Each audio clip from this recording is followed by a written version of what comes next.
የፋሲካ ሌሊት። ያኔ ልጅ እያለሁ የፍልሰታ ጦምን እስከ 9 ሰዓት ጦም ነበር። የጾም ዓላማ ወደ እግዚአብሔር ለመቅረብ በረከት ለማግኘትና ኃጢአትን ለማስተሰረይ እንደሆነ ይታወቃል። እኔ ግን የምጦመው በጾም ወቅት ቤት ውስጥ ምግብ ስለማይሰራ ነው። ጦም ሊገባ 2 ቀን ሲቀረው እናታችን ትልቁን ብረት ድስት ለ2 ወራት ስለማትፈልገው ለአባድም ታከራያቸዋለች። አባድም በመላው ዳሞት ብቸኛ የሙስሊም ምግብ ቤት ያላቸው ሽማግሌ ነበሩ። በፍስክ ወቅት ትምህርት ቤት ከምንዘምራቸው መዝሙሮች ውስጥ ሳይንስ ሳይንስ መድኃኒቴ አስታወሰኝ ጤንነቴ፣ እዚህ ላይ ምን ለማለት ተፈልጎ እንደሆነ አላቅም። ፊቴን ታጥቤ ቁርሴን ስበላ ሳይንስ ትዝ አለኝ ከጤና ጋራ የሚል ይገኝበታል። በጾም ወቅት መዝሙሩን ትንሽ ቦራርሸን አስተካክለን እንደሚከተለው እንዘምረዋለን። ሳይንስ ሳይንስ መድኃኒቴ ፊቴን ታጥቤ ቁርሴን ባልበላም እናት አገሬ ሁኝልኝ ሰላም። በጾም ወቅት አያሌ ምዕመናን ጊዜያቸውን በጸሎትና በስግደት ያሳልፉታል። አንዳንዶች ደግሞ ምጽዋት በመስጠት ኃጢአታቸውን ለማስተሰረይ ይጣጣራሉ። በጊዜው በማንኩሳ የነበረው ተመጽዋች አንድ ብቻ እንደነበር ትዝ ይለኛል። ሚካኤል ደብር ፊት ለፊት ካለው ምሳና ዛፍ ስር ቁጭ ይላል። አንድም ቀን ሲለምን አይቼው አላውቅም። በተቃራኒው ህዝቡ ነው የሚለምነው። ቀሬ በሚካኤል እባክህን ተቀበለኝ ይሉታል አስቀድሰው የሚመለሱ ባልቴት። ተመጽዋቹ ቀሬ ባልቴቷ በዳንቴል ጠቅልለው የያዙትን ገለጥ አድርጎ ያይና ያደረ እንጀራ በድንች ወጥ ለድልም አላሳየው። አይ እኔማ ለጽድቅ ለበረከት ሆናችኋለሁ ብዬ ነበር እንደ ብቅል ተሰጥቼ መዋሌ። አመላችሁ ካላማረ ዘንቢል እየሰራሁ መብላት አያክተኝም። እረ ለመሆኑ የሁሉ ሰው ቆሞ የሚሄደው እኔ እድሜ ይስጥልኝ ብዬ ስለመረኩት መሆኑን ተምን ይወረሳችሁት እያለ ይደነፋል። እኔ ግን በጾም ወቅት ቀኑን የማሳልፈው መንገደኛውን እያስቆምኩ ሰዓት በመጠየቅ ነው። 9 ሰዓት ካልሞላ እህል ወደኛ ቤት ዝር አይልም። ለምሳሌ ጋሽ በለው በቤታችን በር ሲያልፉ ጠብቄ ጋሼ ስንት ሰዓት ነው? ጋሽ በለው የእጅ ሰዓት ለማሰር ከታደሉት ጥቂት የማንኩሳ ነዋሪዎች አንዱ ነበሩ። በሴኮ ሰዓታቸው ሲኮሩ እንዲህ አይደለም። ሰዓትን የፈለሰፈው ሰውዬ እንኳን የእሳቸውን ያህል አይንጠባረርም። የእጅ ሰዓቱን የዳሞትን አውራጃ በመወከል በውሃ ዋና ውድድር አሸንፈው ከጃንሆይ የተሸለሙት ነው ይባላል። የዋና ችሎታቸውን ለማጋነን የሚወራውን ሁሉ ማመን ይከብዳል። አንዳንዴ ሲደብራቸው ጣና ላይ ዳይቭ ገብተው ቀይ ባህር ላይ ብቅ ይሉና የባህር ኃይላችንን ሰራተኞች ጓዶች በርቱ ብለው ይመለሳሉ ይባላል። በነገራችን ላይ አሳ በለው የተባለው ዘፈን ለሳቸው ነው የተዘፈነው ሲባል ሰምቻለሁ። እና አሳ ጠይቃቸው በኩራት ፈገግ ብለው እስክስታ እንደሚመታ ሰው ግራጃቸውን ትንሽ እርግፍ አድርገው በክርናቸው ነፋሱን ጎስመው አይበሉባቸውን ወደፊታቸው ያመጡና ግንባራቸውን ቋጠር ፈታ ሲያደርጉ ቆይተው 7 ሰዓት ነው ይሉኛል። ትንሽ አጠገባቸው ቆሜ ከጠበቁ በኋላ አሁንስ 7:05 አሁንስ ወግድ ከዚህ። እኔም ከዚያ ወገድና ሌላ ሰዓት አስሮ የሚያልፍ ሰው ጠብቃለሁ።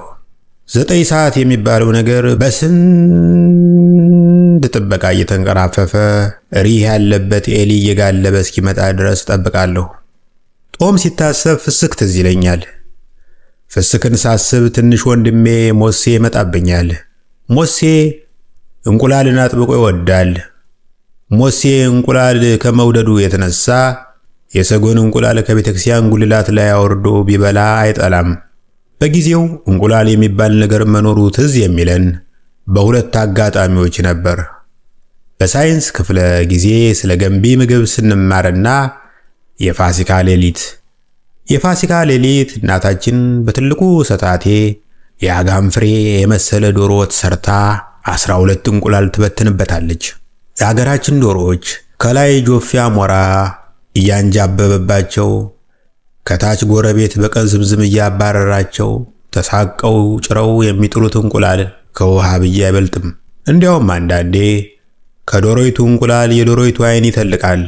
በአንዱ ፋሲካ ዶሮ ወጥ ከበን ስንበላ እናታችን በየፊታችን እንቁላሎችን አስቀመጠችልን። ሙሴ ድርሻውን አንስቶ በትንሽ በትንሹ እየቆረሰ እየቆጠበ አጣጥሞ ጨረሰ።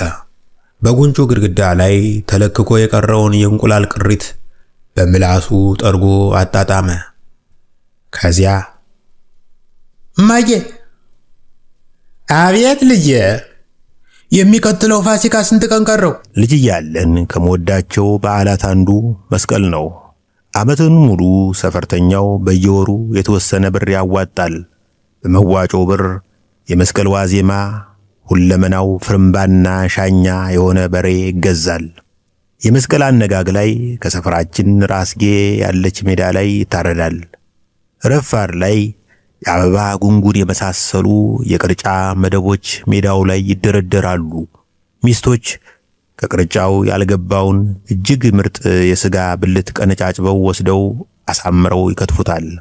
ከዚያ ሜዳው ላይ ጉርድ በሚል የሚያካክል ድስት ጥደው በአይነት ይወጠውጣሉ። በማጀት ተወስኖ የቆየውን ሙያቸውን በይፋ ለማሳየት ይሽቀዳደማሉ። ምሳ ሰዓት ላይ ወጡ፣ ጥብሱ፣ ዱለቱ በአይነት ሆኖ በአባቶቻችን ፊት ይደረደራል። የሰፈሩ ጉብላሊት ሴቶች ቤት እንዲጠብቁ ተፈርዶባቸዋል። ወንድ ልጆች ከዋዜማው ጀምሮ ሥራ ይበዛብናል። በሬው በሌባ እንዳይሰረቅ ወይም ጠኔ ይሉንታ ያሳጣው ጅብ ጎኑን እንዳይዘበትረው ሌቱን ሙሉ ስንጠብቀው አድረናል። አሁን በቅርጫው ዙሪያ የሚያንዣብቡትን አሞራዎች ስናባረር እንቆያለን። ባጭሩ የሰፈሩ የምድር ጦርና የአየር ኃይል በእኛ ቁጥጥር ስር ነው። ለዚህ ሁሉ ተግባራችን ደሞዛችን ምን ነበር? እናቶች ከምግብ ወለል በታች የሆነ መነኡኡ የተባለ ከበሬው አንጀትና ደንዳኔ የተውጣጣ ምግብ ይሰሩልናል። መጀመሪያ ምግቡን በፍቅር በሽሚያ ነበር ምንበላው። እየቆየን እየጎረመስን ስንሄድ እየደበረን መጣ። አባቶቻችን ከሚበሉት ማዕድ ለመሳተፍ ከፍተኛ ምኞት ተቀሰቀሰብን። አንድ ቀን አብሮ አደጌ እንዲህ አለኝ፣ ትምህርት ቤት እንደምናደርገው አጭር ድራማ አዘጋጅተን እናዝናናቸው። እንደሚያስቡ ትንሽ ልጆች አለመሆናችንን ካሳየናቸው ከሚያበሉት ያበሉናል። ተስማማሁ። 4 ልጆችን መለመልሁ። የድራማው ዝግጅት 6 ወር ገደማ ፈጀብኝ። በቀጣዩ መስቀል የጋራ ምሳው ማዕድ ከፍ እንዳለ ካደፈጥኩበት ወጣውና በአዋቂዎች ፊት ቆምኩኝ። የትሪው የቢላዋውና የብርጭቆው ንክኪ ከሚፈጥረው ድብልቅልቅ በላይ ድምጤን አጠብድዬ ከፈረስ አፍንጫ አይገባም ትንኜ፣ ተመልካቾቻችን ጤና ይስጥልኝ ብዬ ልቀጥል ስል የእርሻ መምህሩ ጋሼ ነህ ጣቱ ላይ የቀረውን ድል በሳር እያበሰ አንተ ስልባቦት ምን አለ ብትሆን ብንጫወትበት ሲል ሰማሁ። ሌላው ትዝታዬ እንቁጣጣሽ ነው። የእንቁጣጣሽ ማለዳ አያቴ በረንዳ ላይ በርጩማ ላይ ተጎልቶ በብርሌ የቀረበለትን ሚሪንዳ ፉት እያለ አይ ጠጅማ ድሮ ቀረ እያለ ያጉተመተማል። ከሰፈሩ የተውጣጡ ትንንሽ ልጆች የአሮጌ ባልዲ ቂጥ እየጠበጠቡ ይሸታል ዶሮ ዶሮ ይሸታል ዶሮ ዶሮ የማምዬ ጓሮ ብለው ለመዝፈን ከቃጡ በኋላ ጓሮ እንደሌለን ትዝ ሲላቸው የማምዬ ንፍሮ ብለው ቤት ደፉ። አያቴ በነጭ ጭራው ከፊቱ የሚያንዣብቡትን የመስቀል ወፎች እያባረረ ልጆች እድሜያችሁን ያሳጥረው በማለት የሚጨፍሩትን ልጆች መረቃቸው። ትንሽ ረፈድፈድ ሲል አባቴ ልጆች እስቲ ሄዱና በጉን አምጡት በማለት አዘዘን። ታላቅ ወንድሜ የበጉን ቀንድ እኔ የፊት እግሩን ይዘን እየጎተትን አመጣ ነው። እንደ ቆለኛ ከዘራ ሽንቅጥቅጥ ያለ አንገቱን የደፋ በግ ነው። ለገመና መሸፈኛ ብቻ የሚሆን አነስተኛ ላት ቢኖረውም ብቻውን ሰታቴ የሚሞላ ቆለጣ አንጠልጥሏል። ሳሎን ወለል ላይ የተጎዘጎዘውን ሳር ሲመለከት ለቁርስ የጠራ ነው መስሎት ፈገግ አለ። ወዲያው ግን አባቴ የያዘውን ምድርን እንደ ኬክ የሚገምስ ቢላዋ ሲመለከት ምን እየተካሄደ እንደሆነ ገመተ። በፊት እግሩ ወለሉን ጫር ጫር ማድረግ ጀመረ። የመጨረሻ ቃሉን የጻፈ መስሎኛል። ድንገት ከኔና ከወንድሜ መዳፍ ቦቃ ግንባሩን ነፃ አደረገና እስከ ማድቤት በር ድረስ የዋሊት ተንደረደረ። ተንደርድሮም አልቀረ። በብዙ የፈረስ ጉልበት ሮጦ በመምጣት በቴስታ ፊኛዬ ላይ ሰረጎደኝ። ተንገዳገዱ። እግሮቼ ከዱኝ። ቁምሳጥኑን ለመደገፍ እጄን ሰደድ ካደረጉ በኋላ ቁምሳጥን እንደሌለን ትዝ አለኝ። ታናሽ እህቴ ከስር ሆና ልትወድቅ ከሆነ ረከቦቱን ዞር ላድርገው ስትል ሰማኋት። ከጥቂት ደቂቃዎች በኋላ እናቴ ደረቷ ላይ አጣብቃ አቅፋኝ ልጄ በሕይወት ካለ አንድ ነገር ተናገር ብላ ስትለኝ እንደ ህልም ትዝ ይለኛል። እኔም የመለሱትን አልረሳሁትም። በእናታችሁ በጉ እንዳያመልጥ ድረሱበት፣ እኔን ከበዓል በኋላ ታነሱኛላችሁ።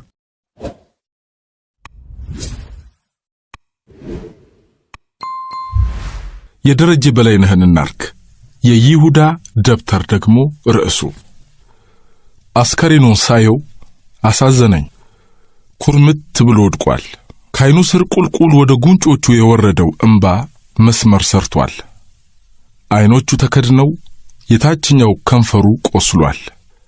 ምናልባት በሰራው ሥራ ቁጭት ነክሶት ይሆናል። እግሮቹ አካባቢ በተለይ ተረከዙ ተሰነጣጥቋል። ብርድና ቁር የተፈራረቀበት አይነት። መንገደኛው ሁሉ አገላብጦ አይቶ ትቶታል። አንድ ሰው እንኳን ከመንገድ ዳር ፈቅ አድርገን እንቅበረው ያለ የለም። ይህ ሰው ልጅ ጨካኝ እየሆነ ነው አልኩ በልቤ። ከአንድ የኔቢጤ ስሜት ካደረበት ሰው ጋር ሆነን ኪሱን ፈታትሸን ጥቂት ገንዘብ ቀርቶታል። መሐረብ፣ ስለት ቢጤና ትልቅ የማስታወሻ ደብተር ነገርም አለው። በቃ በዚህ ገንዘብ ላይ ጥቂት ከራሳችን ጨማምረን እናስቀብረው አለኝ አብሮኝ ያለው ሰውዬ። እኔ ግን ልቤ ደብተሩ ላይ ነው። ውስጡ የተጻፈው ምን ይሆን ብዬ። እኔ ለነገሩ የአይሁዶችም የኢየሱስም ወገን አይደለሁም። ይልቅስ የግሪኩና የሮማው ፍልስፍና ስነ ጽሑፍ ቀልቤን ሰርቆኛል። መሪ አልሆንም እንጂ መሪ ብሆን ኢየሱስም የራሱን እነዚያም የራሳቸውን እያስተማሩ አፈንጋጮቹም እየተፈላሰፉ ይቀጥሉ ብዬ ፈቅድ ነበር። ከዚህ በኋላ እውነት የሆነው ያሸንፍ። ሰዎች ግን አስቸጋሪ ነን።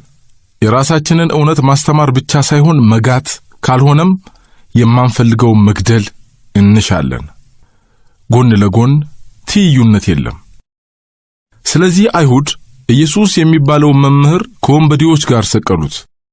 በእርሱ ጣጣ ይሄ ምስኪን ሰው ደግሞ ራሱን አጠፋ። ማስታወሻውን ከፈትኩት። የመጀመሪያዎቹ ገጾች ላይ አሳቡ ሰፍሯል። ጴጥሮስ ለዓሣ መግዣ የወሰደው፣ ዮሐንስ ለሙዝ መግዣ፣ ፊልጶስ ለእንጀራ እያለ ይቀጥላል። ያላጓጓኝም ብድር ነው። የይሁዳ ሕይወት ምን ይመስል ነበር የሚለውን ለማወጓጓው። ሊጽፈውም ላይጽፈውም ይችላል። ግን ሕይወቱ ምስቅልቅልና ረፍት የለሽ ይሆን ወይስ እንደ ኢየሱስ የተረጋጋ? ባልንጀሮቹስ? ወደ መጨረሻዎቹ ገጾች ዘለልኩ። እንዲህ ይላል። ልክ ኢየሱስ ጉንጬን ሲስመኝ ስሜቴ ሁሉ በላብ ተጥለቀለቀ። ውስጤ ተረበሸ። በተለይ የፊት ሲያስሩት ልቤ ረገጠችኝ፣ ነፍሴ ተወራጨች። ኪሴ ውስጥ ያለው ብር፣ የከረጢቱ ሂሳብ ሁሉ ገፈታተረኝ። ዓይኔ በደም ሰከረ። አይሁድ ይዘውት የመጡት ሰይፍ፣ ችንካር፣ መዶሻ፣ መጋዝ ሁሉም ሰውነቴን በተራ ዘለዘሉት፣ ቆራረጡት። አሁን ወዴት ልሂድ? በፊት ያሰብኩት ሐሳብ ትክክል አልነበረም። አይሁዶች አታለውኛል። እኔም ስሜታዊ ሆኛለሁ። እኔ አሳልፌ ብሰጠውም ባልሰጠውም ነገሩ የተቆረጠ ስለሆነ ኢየሱስን ማዳን አልችልም ብዬ ነው ብሩን የተቀበልኩት። ቢቀርብኝ ግን ይሻል ነበር። የኔ እጅ ሳይገባበት አይኔ ሳያይ የወደዱትን ባደረጉት ኖሮ። የዚያች አይነት ትላልቅ ሴት ፍቅር የሆነ ነገር ፈጥሮብኛል። እሷን ካገኘው በኋላ ከጌታዬ መለየት፣ ቤት መስራት፣ ጎጆ መቀለስ አምሮኛል። ጌታ እያስተማረ በነበረበት ሰፈር በጆሮ የመታ ልቤ ወዶሃል ካለች በኋላ ስንት የተመላልሼ አግኝቻታለሁ። ምናልባት ኢየሱስም ሳያውቅብኝ አልቀረም። የሚወደኝ ቢኖር መስቀሌን ይሸከም ያልኩትን ታስታውሳለህ ብሎኛል። ራት ስንበላ ሳቅ ብዬ ዝም አልኩት። ከዚያች ልጅ በኋላ ሂሳብም ላይ እጄን አስገብቻለሁ። ኢየሱስ የተቀባው ሽቶ እንኳን የቆጨኝ በዚያ መንፈስ ሆኜ ነው። በፊት ለብር ብዙ አልነበርኩም። ይልቅስ ኢየሱስ ወሬውም ትምህርቱም ምሳሌውም ይመስጠኝ ነበር። ሌላው ችግር ትዳር ያለ መመስረቴ ከዘመዶቼ መለየቴ ነው። በፊትማ ሁላችንም ከኢየሱስ የምንጠብቀው ስጦታና ስልጣን ነበር። እኔም ጌታ አይሁድን ሲታደግ የገንዘብ ሚኒስትር የመሆን ፍላጎት ነበረኝ። እርሱ ግን የማይሆን መሆኑ ከገባኝ ቆየ። በዚያ ላይ ኢየሱስ አንዳንዴ ጴጥሮስንና ዮሐንስን ይዞ ሚስጥራዊ ወደ ሆነ ቦታ መሄዱ ይከነክነኝ ጀመር። አንድ ወደ ተራራ፣ አንድ ወደ ሌላ። እኛስ ሐዋርያቱ አይደለንም እንዴ የሚል ቅናት ቢጤ ሳይሰማኝ አልቀረም።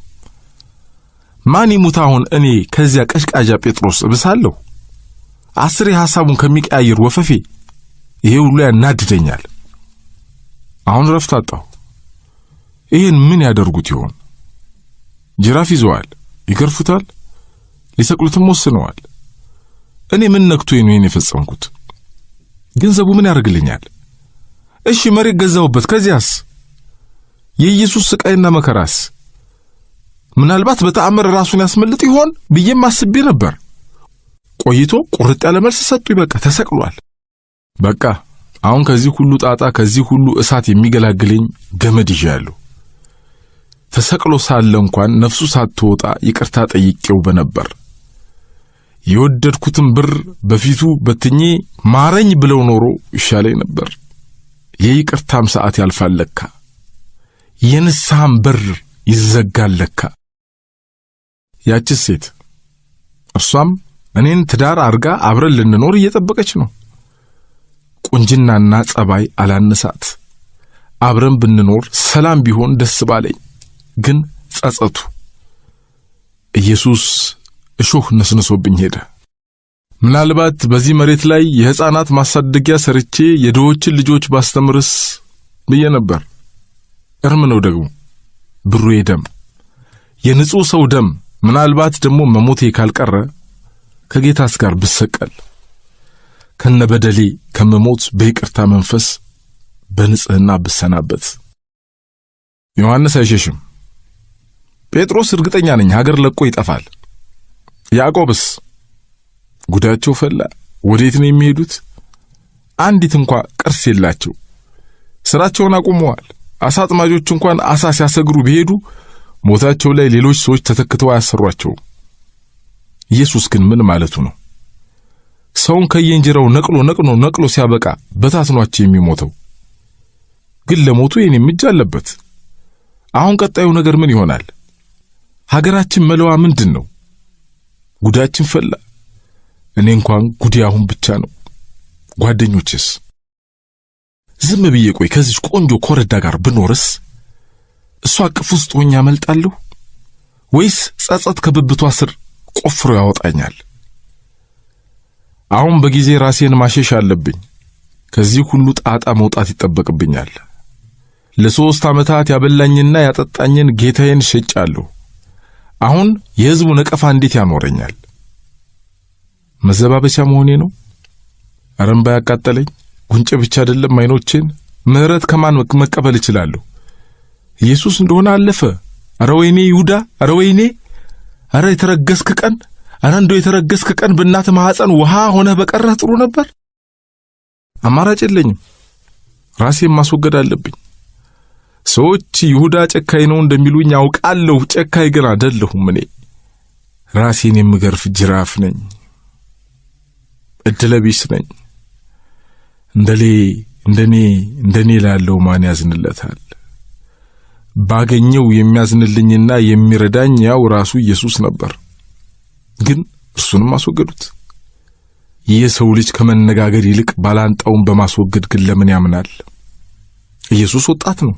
አይሁዶች ጠና ያሉ ናቸው። ለምንድን ነው የወጣት ሐሳብ የሚያንገፈግፋቸው?